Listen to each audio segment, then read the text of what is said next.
Winners: Russia. The hosts might not even need South Korea 2002 refereeing to advance from Group A, having landed the weakest draw in the whole competition according to average world ranking, and also just plain common sense. They open the tournament with the thriller against Saudi Arabia and then play Egypt in St. Petersburg. Those two games will likely decide their fate before the tough finale against group favorites Uruguay. Even the easiest group in the whole competition won't be a cakewalk for Russia, the lowest-ranked team playing in the tournament, but they have a better chance than they might have done. Generally, that is a good thing for a World Cup. England. The key for England was to avoid any especially difficult fixtures. Those come in two different forms, either the toughest games from a sporting perspective, facing strong nations like Brazil, or getting drawn with nations that England have the historic hang-up over, such as Germany, Argentina, or even Iceland.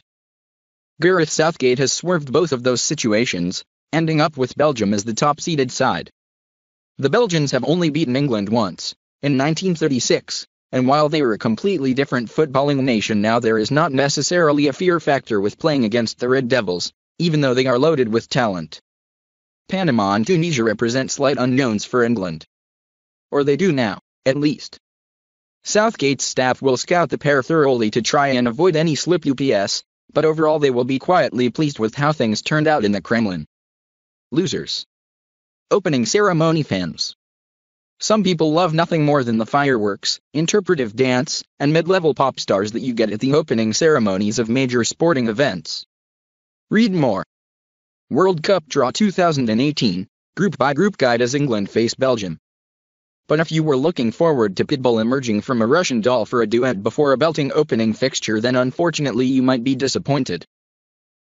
Russia are the worst ever hosts of the World Cup, in terms of official FIFA World Rankings, so whoever they were facing was always going to be a bit of a stinker. Pairing them with Saudi Arabia, though, is not what the excited neutral was looking for. In fact, it's officially the worst game of the tournament. On one hand, it's better for the tournament if the hosts have some success. On the other, nobody is going to want to watch many Group A games. Spain and Portugal.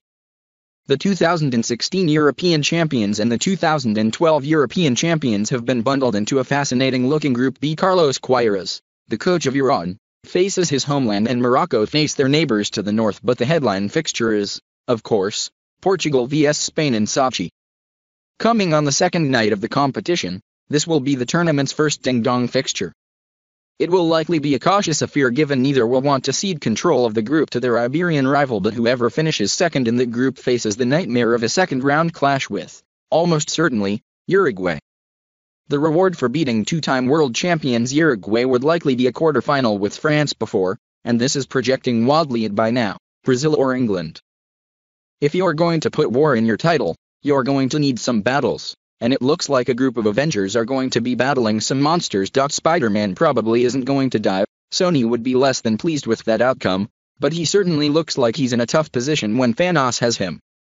It's possible, given the ethereal orange glow, that this is an illusion, similar to what Tony experienced in Age of Ultron. Speaking of Avengers in a tough situation, it looks like a member of the Black Order has got Vision down, and is plucking the Mind Stone from his skull. Going by the colors, Thanos obtains at least the Space Stone, blue, formerly the Tesseract, and the Power Stone, purple, previously seen in Guardians of the Galaxy. It looks like the Wakandans were able to heal Bucky up and now he's fighting alongside them. This is kind of a slice L for Black Panther.